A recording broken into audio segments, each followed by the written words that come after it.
Welcome, people.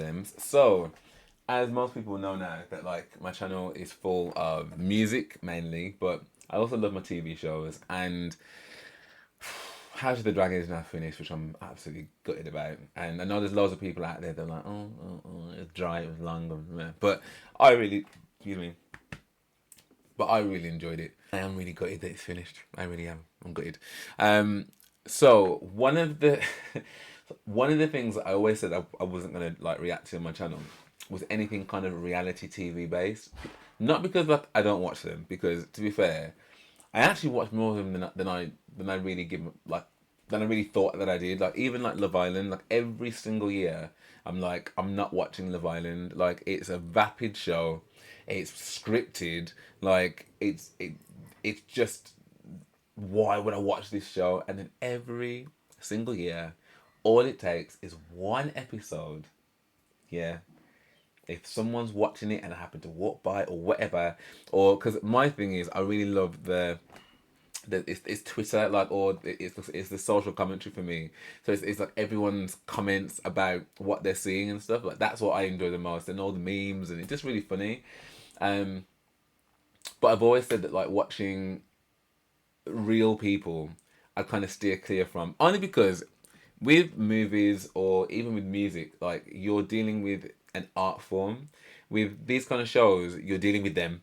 So I was like, I never want to be in a position where like I'm cussing someone out. Do you know what I mean? Which I'm sure that I have in my time been less than favorable about some of these contestants, but this one, I I think I just have to. I think I just have to. So Love Is Blind, the UK version has come to Netflix, and her and the presenters are Emma Willis, who everybody loves Emma Willis. Like everybody loves Emma Willis. Like next to Davina, like and I'd probably say in a different vein, like maybe better really.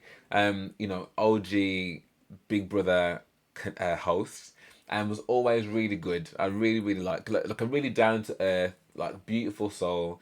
And she's married to the guy that was in A1. I think his name's Matt. I think it's Matt Willis. Yeah, it is Matt Willis. Um, Now I've watched it before. I've watched Love Is Blind before, and I remember the first time I ever watched it, I was like, "What? What is this show?" Sorry. So you're gonna not see the person. You're gonna date them through a wall. You're then gonna propose to that person, and you're gonna marry that person, someone you've never met. And I suppose like it is a bit like Married at First Sight, isn't it? And I'm also a big fan of Married at First Sight, but Married at First Sight has become a little bit formulaic now. Like when I first started watching Married at First Sight, or Mass as the cool people call it, the whole thing about people cheating in between their couples and stuff was just not a thing. That wasn't a thing. And now every year it's a thing. Everyone's cheating, and I'm just like, well, that isn't real, is it? And the responses from the experts to keep them in the experiment. I'm like, nah, that like this is clearly it's good for TV. And then all these things come out after the event to be like, oh, I told them this and they gave me that and da da da. So you kind of think, how real is it? And obviously some people go on these shows just as a springboard to like help with their fame and stuff. So you're like, well, are you even really looking for love? But I am, as you can probably tell, a very emotional guy, and I'm all about love, man. I love love, even though like I'm not really searching for it myself at the moment. Like I love love. I love to see people in love. I love like the rom coms and all the big gestures in the sky, and I love all of that. I love romance. So shows like this always like pique my interest, but I'm always like, nah, I'm not gonna watch it. But the fact that it's a UK version and Matt and Emma are hosting it, I was like, okay, let me just watch one episode. So I was having some food, so let me watch one episode. So, the first, well, I've watched all four now, and I can't quite remember what happened in each one, but as a synopsis of the first week, because they've only released four episodes, I do have some thoughts. I do have some thoughts.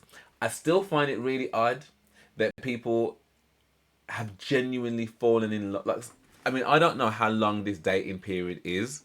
So if anyone knows how long the actual dating period is within those pods, I'd be interested because I'm feeling like it's a few days.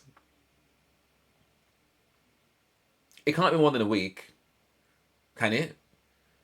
Like if that was like a month of them talking in the pods, right, day in, day out, then I can kind of understand you falling in love with someone. I mean, the concept in itself, I think, is still quite bizarre because you've never seen them, but bizarre in the sense of that it's just not conventional because the conventional way is that you see people. But I do appreciate the idea that you can fall in love with someone's heart and mind before getting distracted by all the physical stuff. So that sounds really idyllic in a way, right? But and it can't just be me, right? But I know that when they are about to see each other, I know that you're watching their face because I know I'm watching their faces. I'm watching their faces to be like, I want to see what is the genuine, because as much as people can say love is blind, yeah, and for some people, I imagine it definitely is like they really don't care about what the person looks like, but I think the vast majority of us, like, there has to be something going on. Like I'm sure one of the girls, Demi. It was Demi. Demi was like, I want my man to be like, and I was like, I get it. I absolutely get that because you wanna not stray. You want your gaze to be fixated on that person. So for me, I think a physical thing is very important as well. So that moment, like, is key. I'm just watching like an eagle to be like, what do you think? So yeah, so I feel like the concept is really cool, but it's a bit like we're waiting for that moment. So the couples that have kind of emerged, because obviously there's so many people that are like actual contestants, but then like there are people that actually emerge. So I'm gonna quickly go down this list here. So Aaron, that guy, I haven't really seen. I saw him kind of chatting and chatting to, I can't remember who he was talking to now. But yeah, doesn't seem like he's connected with, well, he hasn't proposed to anybody. Now Benaya, I was gonna come to this afterwards, right? But as his name's popped up first, I think this guy is an absolute gem. I think he dropped the ball colossally when Nicole was like, oh, are you really about this life? Because he's a guy that I think moves around a lot in terms of he's a bit of a nomad for his job, so he's not always, I guess, based in the UK. So when Nicole was like, when she asked the question, she was like, are you serious and stuff, his answer was a bit lackluster. And I think that then sowed a seed of doubt in her mind to be like, well, we've been talking and we've really been connecting as well, body, mind, and spirit. They both were like, yeah, yeah, yeah, yeah, this seems like my person. And then he kind of just dropped the ball. So when Sam then came in the picture, bearing in mind, yeah, that Sam had already been speaking to, what was her name? Jasmine. Jasmine. He was speaking. Sam was speaking to Jasmine, and Jasmine kind of sussed him out from the get go because she was like, your responses are a little immature, because he was giving this whole, when Sam first came on, he very much was like, oh, I'm just a good guy, I just want to be given a chance and da da da. And I thought, what, fair play, man. Like you seem like a good guy and stuff. But then he made a couple of comments, and bearing in mind that like we're not in there, so we don't even know like half of what he's actually saying to people in there. We made a couple of comments that just a bit beggy. It just came across a little bit beggy when he's talking to Jasmine, and again like sounding like he was saying all the right things that, and I think obviously quite clearly she sussed him out. It was like, yeah, I don't think you're for me, and he was going all in. So when she allowed that, I was like, yeah, I've got a better connection with Bobby, I think it was at the time. He's obviously come out and he's all devastated, and crying and all sorts, and then talking about the fact that he's basically got the dregs left. You know what I mean? He's still got one in the wings, and that'll do. Talking about Nicole. So Nicole was never his number one. Then it kind of like went in to be her number one, and like that whole proposal just felt really, I don't know, false, and just I'm in a competition. It's progressing further. I need to be married, so I'm gonna get engaged to this person. And then when the whole proposal was done, and he was like, and I think I love you. So she was like, I love you, I love you. He's like, I think I love you. Now, don't get me wrong. Part of me is like, I understand this is very, very soon and it's very, very like quick. So realistically, like it's okay for someone to be like, I don't want to tell you I love you in 2 days. But you can't go from you are everything I want, you're who I want to be with, I want to marry you, will you marry me? And then in the next breath be like, I think I love you. Dude, what are you doing? Do you know what I mean? What are you doing? And that obviously clicked in her head as well. At which point she's already kind of decided that she's going to allow Benaya. And he obviously came and said to her, look, I'm not sure he's here for the right reasons. I don't want to throw this guy under the bus, but you're important to me. Um, and when she accepted his proposal, like honestly, I had to jump on Twitter. I literally was like, Nicole, Sam, and just to see what other people were saying, because obviously Jasmine had warned Nicole as well, but like I allowed him. He told me the same things he's telling you. I thought he was immature. So it's like you are getting these warnings, Nicole. So in a way, it was like I don't, I want to feel bad for you, but I'm also like, what is it that you're seeing from this guy? Like I don't get it. Then when they had the meeting, when they actually had the meeting, oh, there were so many things that I'm just like, bro, this is not the guy, man. This is not the guy. Like constantly being like, remember my name, remember my face. Like it's all about you loving me, love my name, love me. And then put the ring on the wrong finger. Which I'm just like, how do you put the ring on the wrong finger and not even notice? And then when he was talking about like, he's like, oh, I don't care what anybody says. Like, I think she's great. I think she's amazing.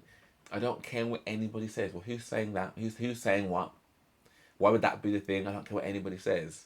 So is someone going to say something that you're going to have to defend? Like, what? Why is that coming out your mouth? So I'm just like, I don't really feel like this is your girl. I don't feel that.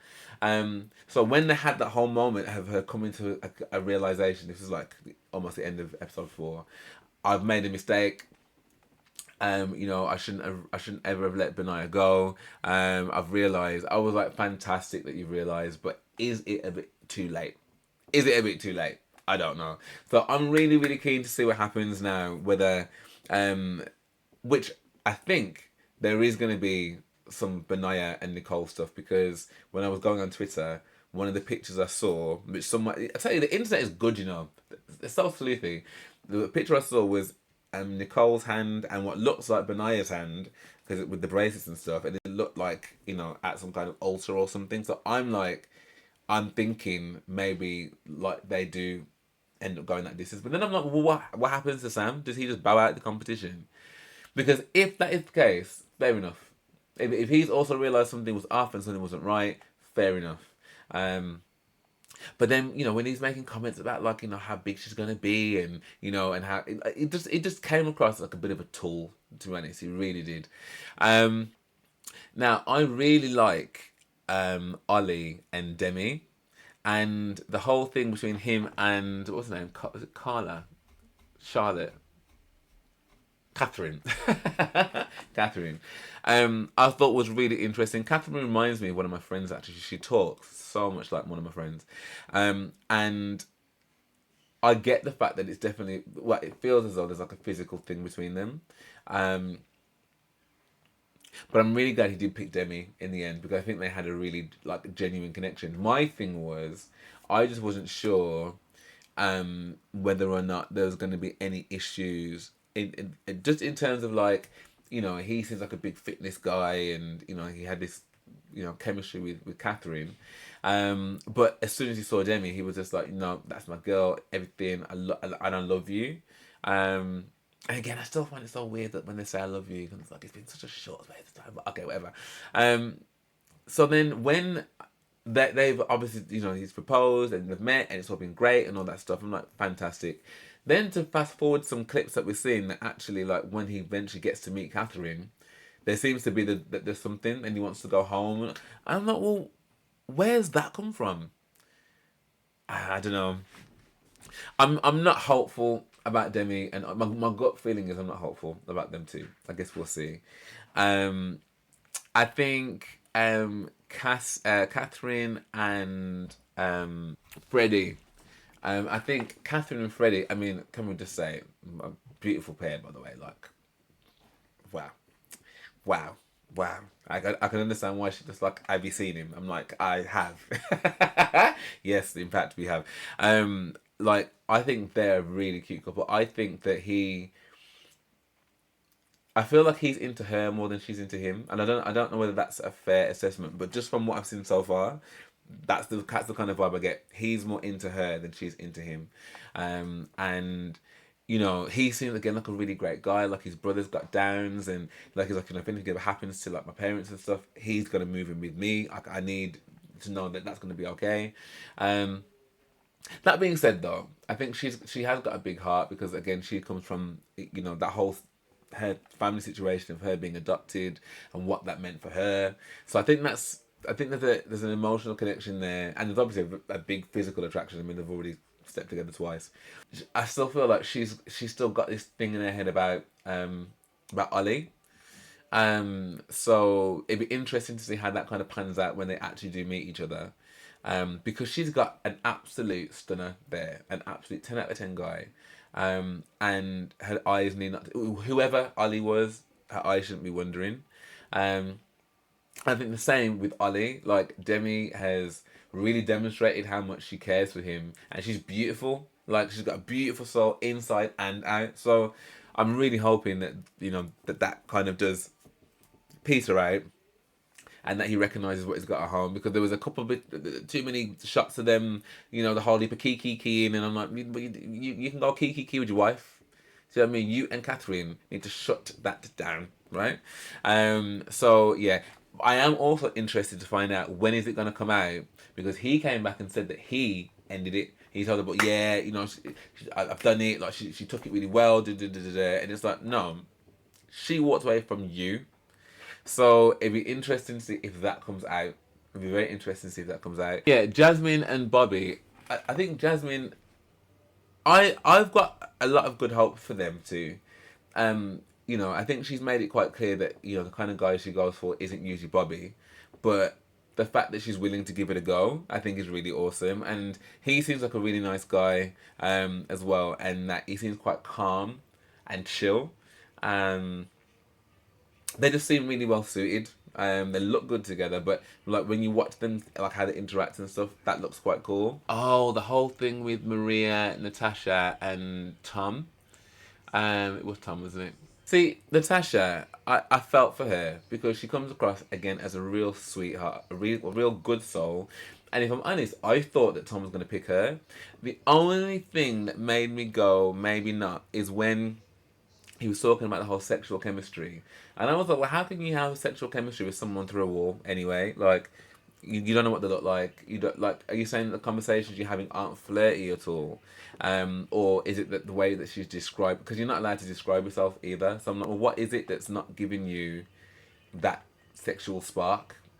You haven't seen either of them. So unless the conversation has got flirty, um, but you know, when Maria and Tom did meet each other, they literally couldn't keep their hands off each other. Um, I think the thing that I'm probably still a bit cynical of is just the depth of connection that you can really make in that time. And I know that when I've watched other series, people have said, "Oh, it's just not the same as like when we're in the pods," because you've then got the physical side of who they are and what they look like and stuff. I'll be honest. I'm just gonna be real. I don't know whether I could do it because you know I've dated enough in my time, right? And you know it's difficult because unless you have got that physical thing, you're just gonna make another friend. Do you know what I mean? And I'm not saying that those things can't grow, but in my experience, it never has. It never has. It's never got to that point where I'm like, well, I've grown to like, nah. I've either just thought you were bang on from the get go, or I just haven't. And even if you then give it a go, it ends up go because once the seed's planted, it's really hard to kind of get past that. I think anyway. And it's not being shallow because there are lots of other things. You know, it's not just someone who looks good. Like, you know, you have to kind of vibe with them, like obviously as well. But I don't know. I just think you could, with the best will in the world, not build up a picture behind that wall and try and keep it blank as possible. But there's gonna be something that you're thinking, and then when you meet them, I don't know. I just think it just be good to kind of like just get that out of the way almost, to be like, you know, because it is ancillary. Like, am I attracted to you or not? Do you know what I mean? Because if I'm not, I don't know whether I'm going to be, no matter how sick you are. I don't know, but maybe that's just me. So yeah, the fact that he picked Maria, the hard to put lipstick all over his face, like the hard to put red everywhere. I'm like, wow. Wow. And again, interesting about their holiday. It looks like they're progressing really nicely as well. But yeah, I did feel bad for Natasha. I did feel bad for Natasha. Yeah, Stephen and Sabrina. Stephen and Sabrina, I thought they were really cute. Again, these two, when they said they love each other as well, that really hit me to be like, really love though. Not even as like I like the sound of you and I love you. Okay, so that was quite cool, and again, it was quite romantic. I thought there was going to be a spanner in the works when it came to the children. Because she was like, I ain't really that fussed. He was like, I want to be a dad.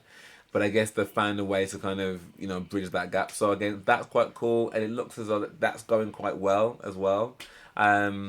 So I mean, those are all the couples that like spring to mind off the bat straight away.